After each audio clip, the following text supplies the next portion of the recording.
بسم اللہ الرحمن الرحیم۔ السلام علیکم ورحمۃ اللہ وبرکاتہ۔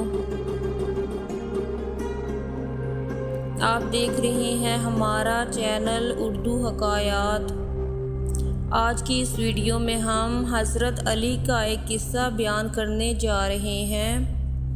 آپ سب سے درخواست ہے کہ اس ویڈیو کو دیکھنے سے پہلے ہمارے اس چینل کو لائک اور سبسکرائب کر دیں تاکہ ہمارے نوٹیفیکیشن بر وقت آپ تک پہنچ سکیں۔ حضرت علی کی ذات میں اللہ تعالیٰ نے بہت سی خوبیاں جمع کر دی تھیں۔ آپ کے ہر کام میں سچائی ہوتی تھی اور آپ دھوکے فریب سے ناواقف تھے۔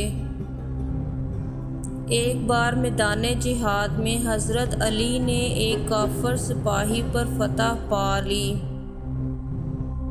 آپ اسے قتل کرنے جا رہے تھے کہ اس نے آپ کے منہ پر تھوک دیا۔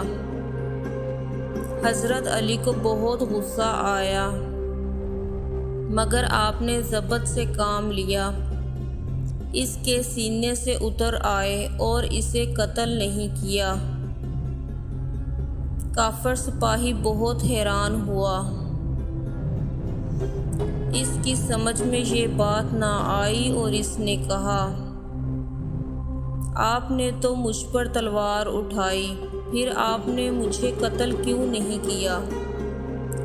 حالانکہ میں نے تو بہت گستاخی کی اور آپ کے چہرے پر تھوک دیا۔ علی، آپ نے مجھے کیوں معاف کر دیا؟ حضرت علی نے فرمایا، میں تجھ سے اللہ کے لیے لڑتا ہوں، اپنی ذات کے لیے نہیں۔ میں اللہ کا بندہ ہوں، اپنی خواہشات کا بندہ نہیں۔ میں تجھے اللہ کے لیے قتل کرنے جا رہا تھا، تو نے میرے منہ پر تھوک دیا تو مجھے بے حد غصہ آیا، اور میں نے سوچا کہ اگر اب میں تجھے قتل کروں تو میرا یہ کام اللہ کے لیے ہوگا یا اپنے بدلے اور انتقام کے لیے۔ بس یہی سوچ کر میں نے تلوار ہٹا لی۔ حضرت علی کی یہ بات سن کر اس سپاہی نے کہا، علی، آپ مجھے کلمہ شہادت پڑھا دیں، اور یوں وہ سپاہی مسلمان ہو گیا۔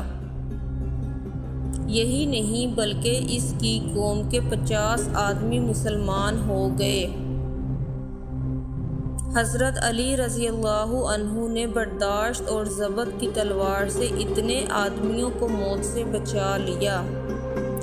سچ ہے، ضبط کی تلوار لوہے کی تلوار سے زیادہ تیز ہوتی ہے۔